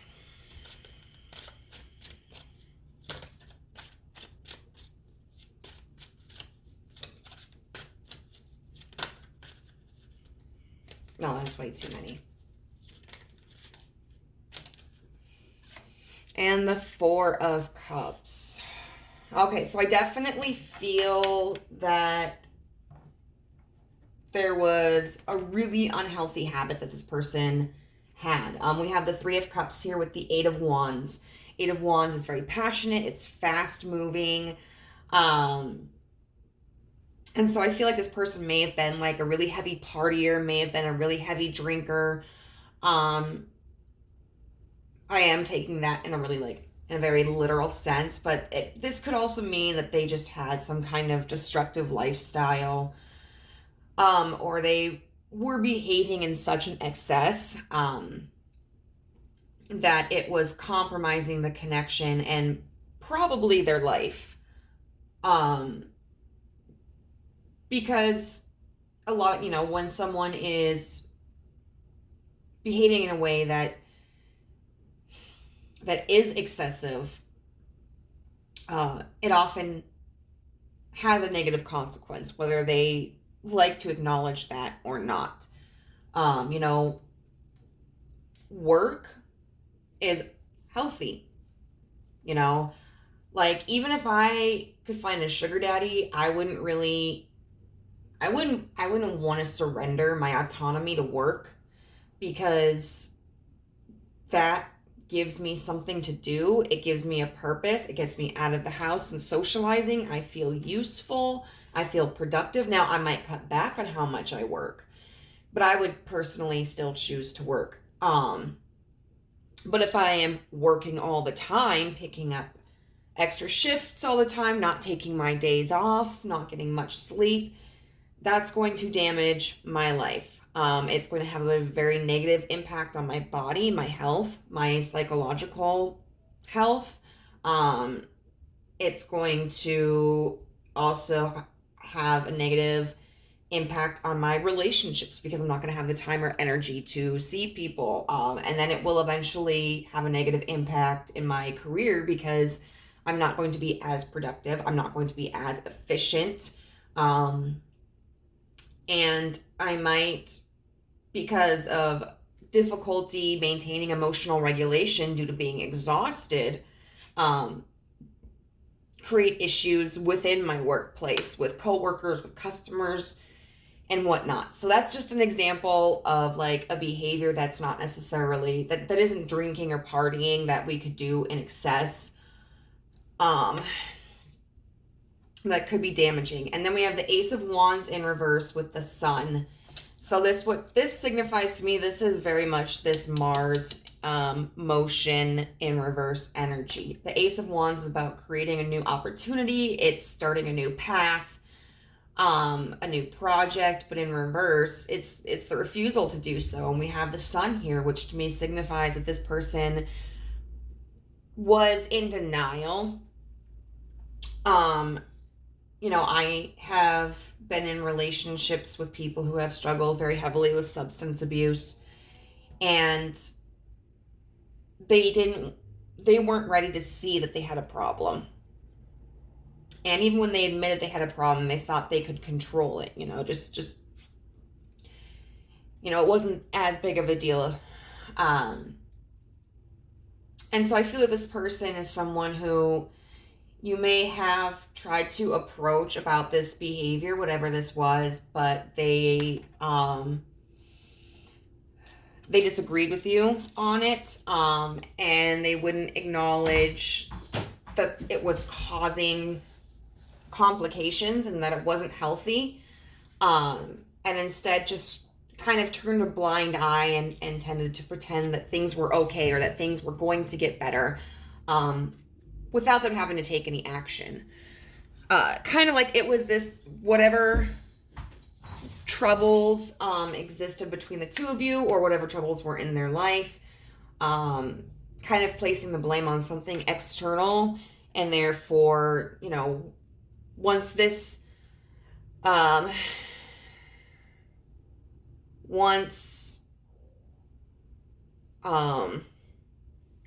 a good example? Once this issue clears up, or once I get this bill paid off, or once the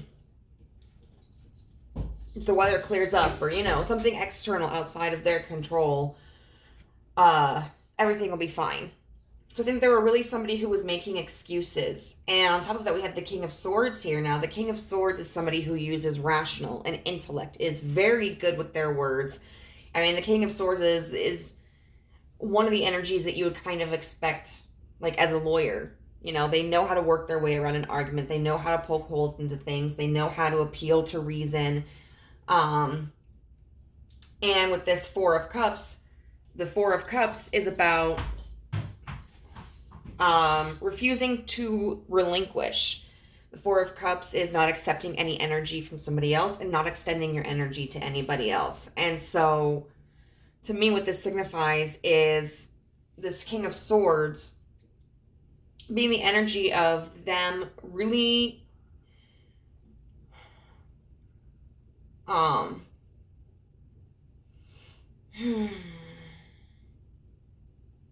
because it doesn't really matter, like, if they were able to convince you or not. What matters more so is that their tactic was that they tried to use reason. They tried to manipulate you. They tried to use quote unquote logic to explain why this wasn't a problem, and they weren't going to be willing to relinquish whatever was causing, what you may have expressed, was causing the disruption in this connection, and that, it had to be something else. So I feel, it's a very stubborn energy of like, no, no, no, no, no, no, no. Like, that's not the problem. Like, no, I mean, I get why you think that, but no, no, no, no, no. And I don't need to do anything. Like, it's, girl, can you wait until I'm done? Yeah. You want to come say hi? Hey, hey, hey, you get over here. Come here. Come here. Come here. Ugh. Uh-oh, Jack's getting jealous. This is Diamond. Yes. She's trying to distract me with a ball. Oh, jeez. So let's look at what their motives... Diamond girl, I swear. Like, I'm not lying. Like, look at this. Let's look at what their motives for reconnecting with you are. Like, why do they want to reconnect with you?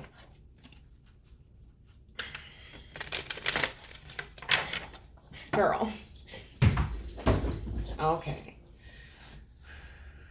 Why do they want to reconnect with pile 3? What are their motives for reconnecting with pile 3? The 9 of Wands in reverse. Why do they want to reconnect with pile 3?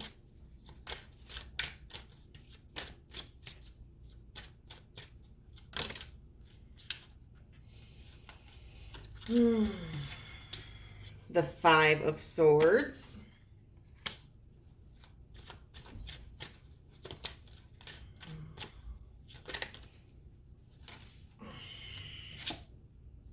The World.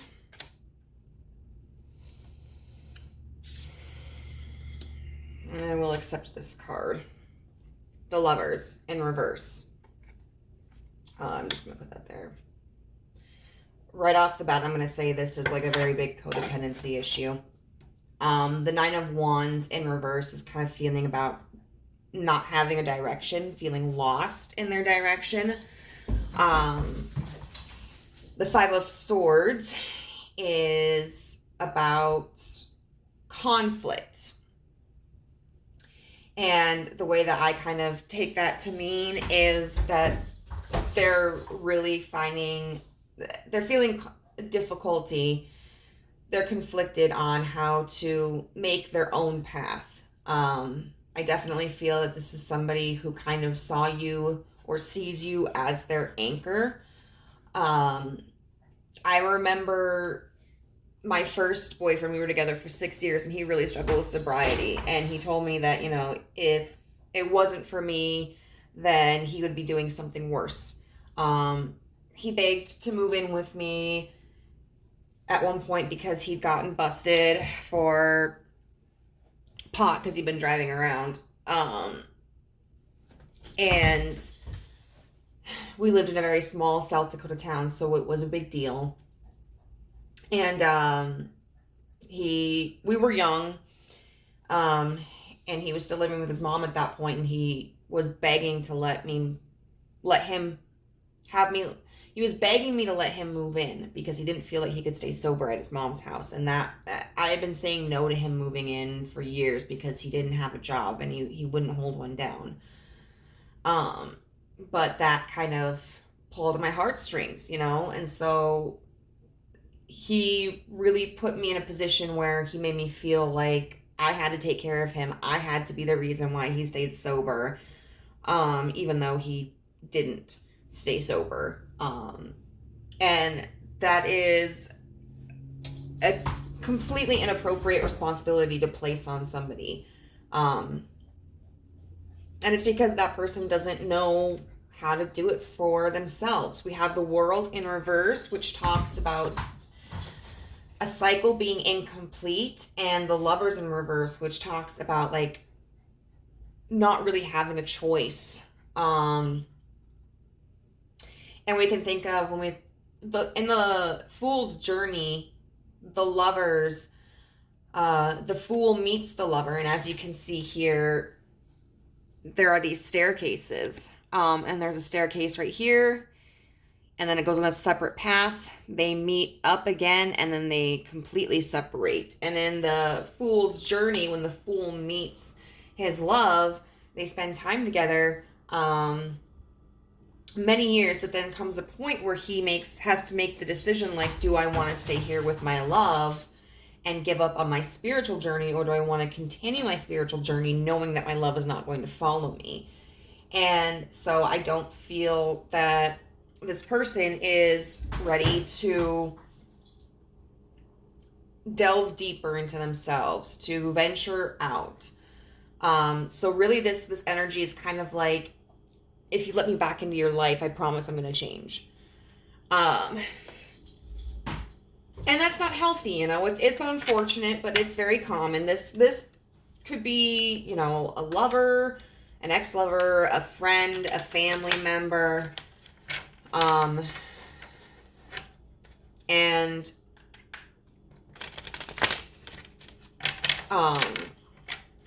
it feels like this person wants to come back into your life because they're very codependent on you.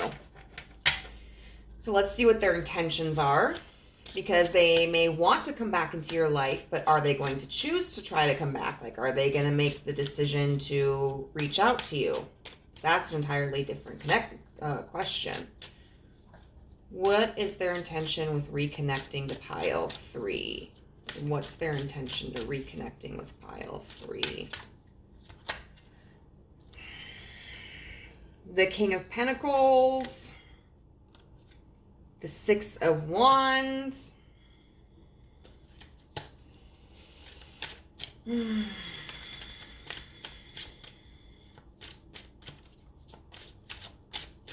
one more card, please.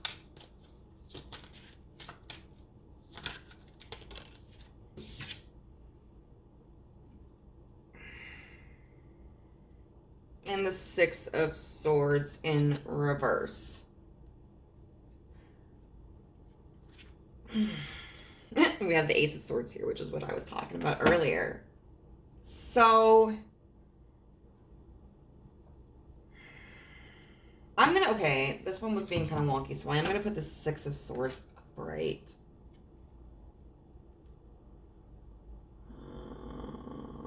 Yeah. So I do think that they intend to approach you and try to proposition you. The King of Pentacles is somebody who is very, very secure and stable and grounded. Someone who has their shit together. The 6 of Wands is all about victory, and the 6 of Swords is about moving into calmer waters. You know, we see these broken swords here from these battles that this person fought, and now they're able to ascend up the staircase beyond that. And in a situation like this, I think this person does genuinely believe that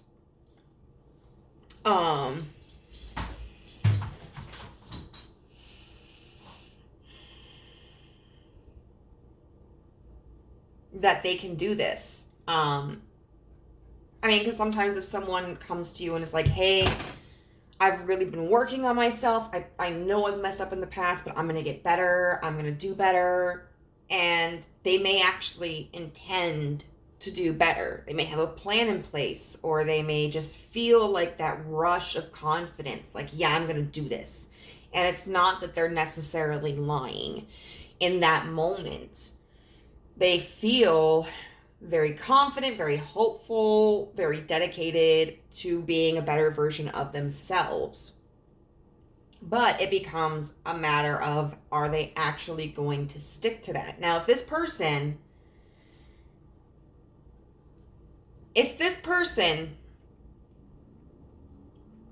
because in this situation, I feel that there are some of you, there are two possibilities for how this person is going to react. first one that comes to mind is the one I was just talking about. Somebody who wants to come to you and talk about how they're getting their life together and they know that they've messed up, but they're going to do better. And they're going to kind of work on themselves as well, you know, if you allow them back into your life. And that's kind of dodgy, because it's like it's like sometimes what motivates a person in that moment that gives them that confidence is, I know if I do better, this person will be a part of my life again. And so they feel that drive. But when we let them back in without them showing us the effort long term, and we give them like another chance, they can lose that drive, you know, because it's like, oh, you know, I got what I wanted. And some people can use it as being in a way that's intentionally manipulative. Some people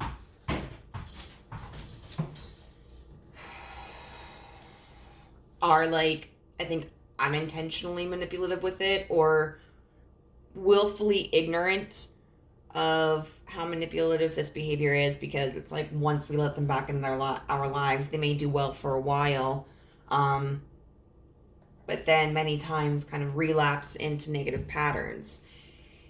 For others of you, this person may be someone who is determined to get their shit together so that they can come back with confidence and be somebody that they can be proud to be with, that they can be proud of in this connection with you. Somebody who is willing to take responsibility, somebody who is willing to put in the hard work, somebody who is willing to demonstrate, like, I have changed.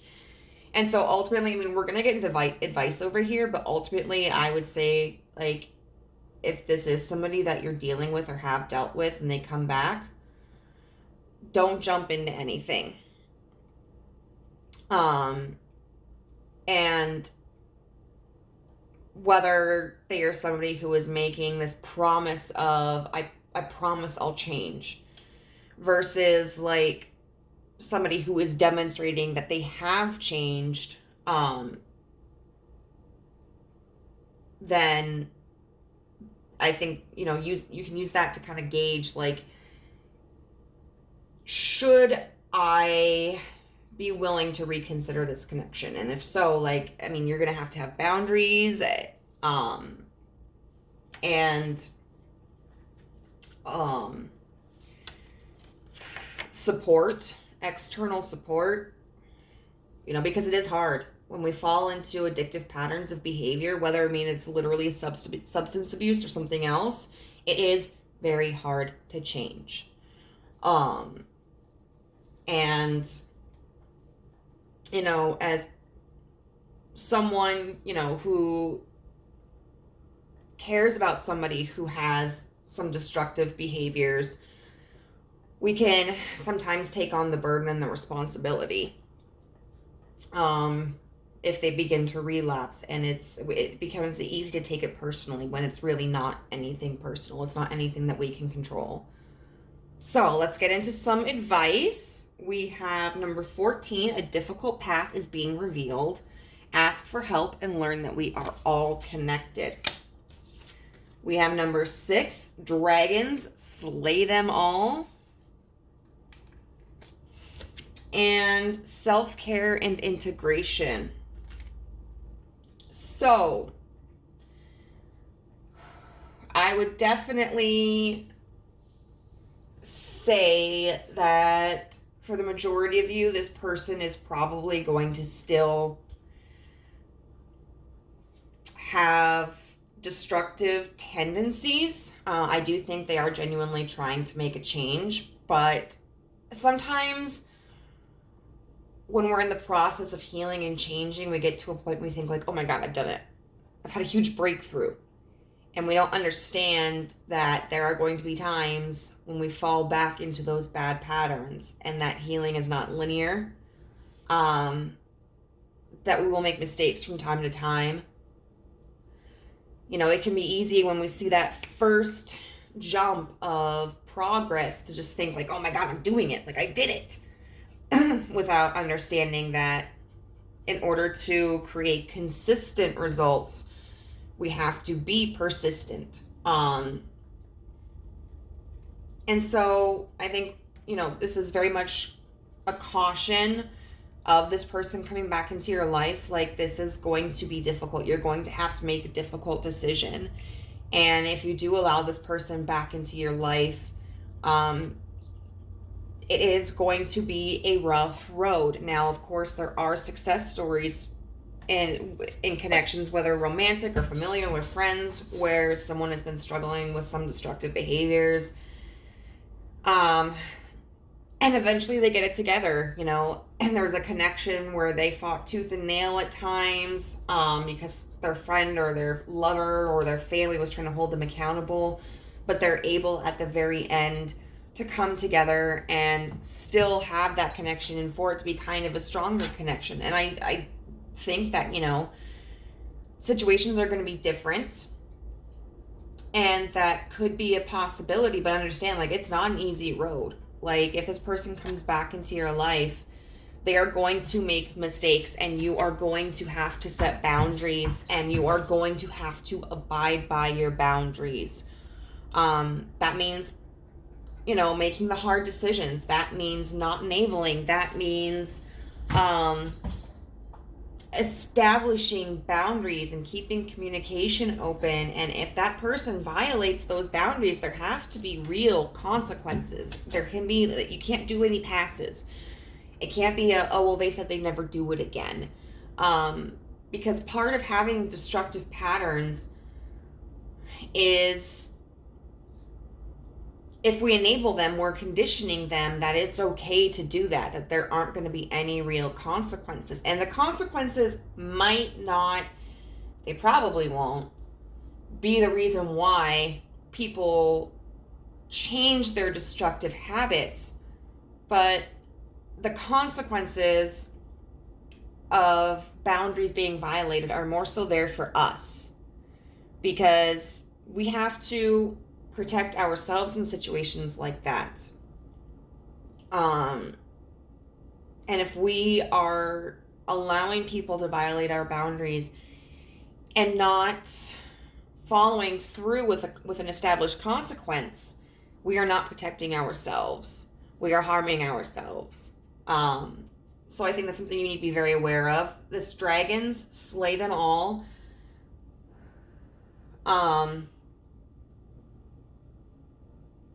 Now, if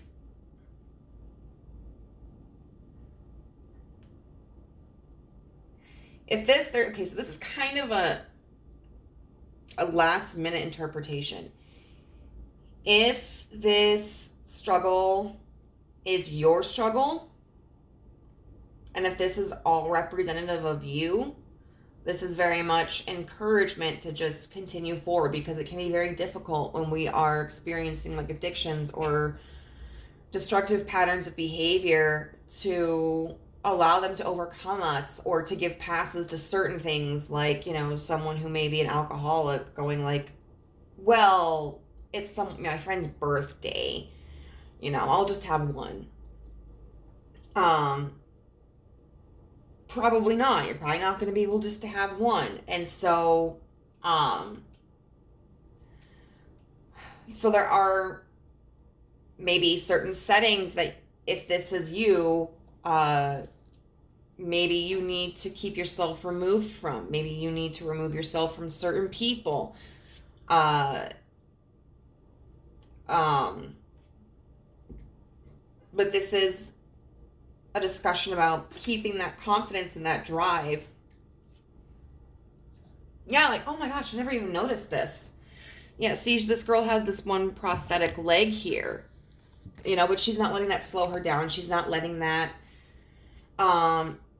be a determining factor on if she's going to be successful in slaying these dragons, or if she's even going to try. You know, she's extremely determined. She knows she has a job to do, and she knows she needs to try to accomplish it. Definitely, if this is about somebody coming into your life, like what was intended, the book does talk about that there are people in your life who may not have the best intentions. So this may be... Where did that end up? I don't know. Did her ball go in the trash? Maybe the sink. Who knows? But this may be that if push comes to shove, you may need to just buckle down on disconnecting from this person, cutting ties with this person. Or if they come back in, you know, maybe listen to your gut. Like, if it doesn't feel right to let them back into your life, just tell them no. Like, because you don't owe someone your time and your energy and your resources and your health if they are somebody who is manipulative, like manipulating you, taking from you, draining you, not contributing to the connection. And then finally, with this self-care and integration, it's just going to be, I think, regardless of if you allow this person back into your life or not, going to be really important for you to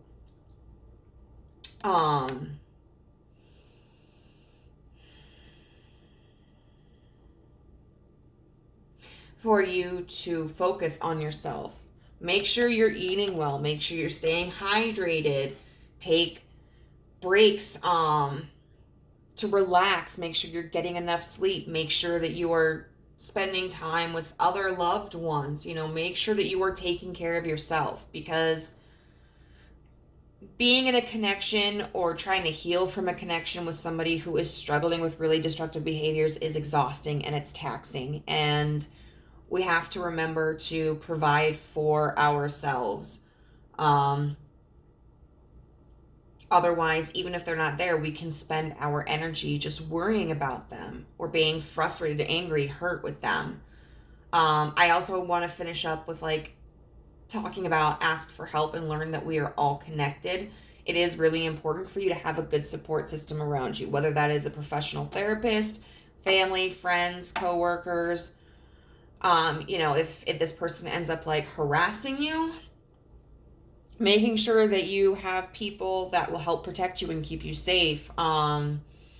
If this is somebody who triggers you by showing back up again, making sure that you don't keep everything bottled inside and that you have people in your life that you can trust to talk this out with. If this is somebody that you do let back into your life, making sure that you maintain your other connections, because I'll tell you this. With my first boyfriend, with his addictive struggle, his struggle with addiction and his major control issues, he didn't want me hanging out with anybody else. I used to go and see a friend once a week for a couple of hours, 30 minutes away, and he accused me of cheating on him and spending too much time with her. If I left town to go see my mother, which he was invited to go with, but he never wanted to go, he would constantly call me or text me and ask me when I was coming home and telling me that he missed me so much. And then when I would finally come home, he would be nowhere to be found. Because it was never about me being home to spend time with him.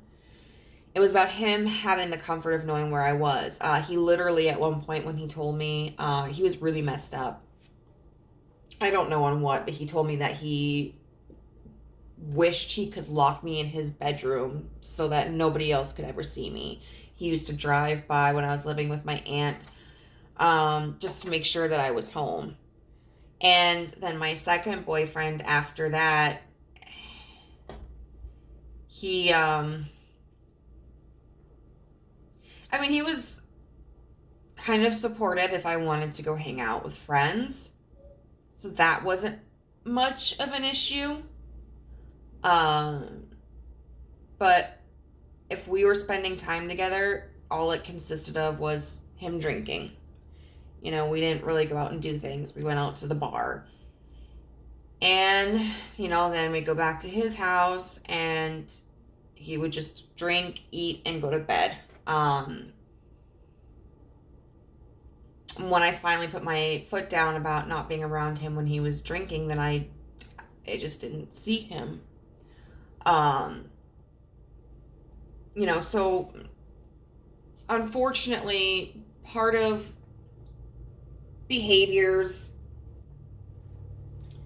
that are destructive can cause isolation within a connection, whether it's the person is very controlling about who you're with or where you are, or whether you kind of self-isolate because you feel like you have to keep an eye on them, or you're not going to see them unless you join them on these certain activities or something like that.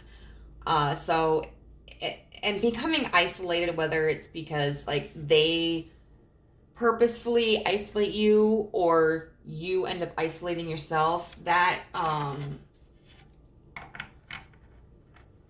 really can do damage to your own mental and physical health and your other relationships.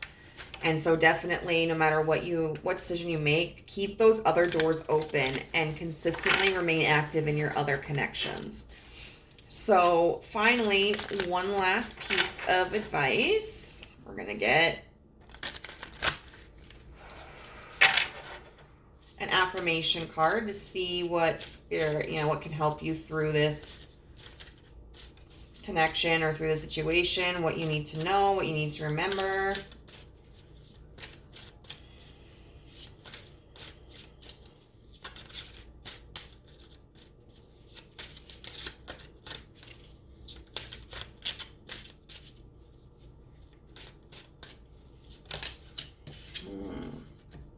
I accept my uniqueness.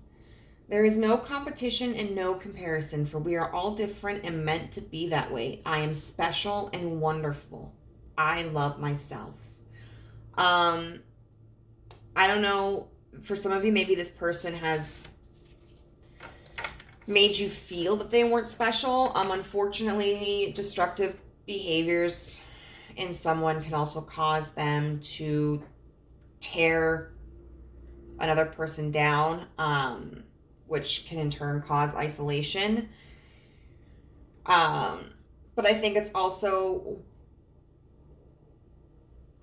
not everybody who struggles with like addiction or personally destructive tendencies is someone who is belligerent and abusive of another person. So I think it's also just in general good for you to remind yourself that you have worth, and that you are special and amazing and wonderful, just as part of your self-care routine, so that you can maintain a healthy mind frame if this person comes back and tries to reconnect with you. So, group 3, that's where I'm going to leave you. I hope this offered you some insight, and I hope to see you in another reading. Bye.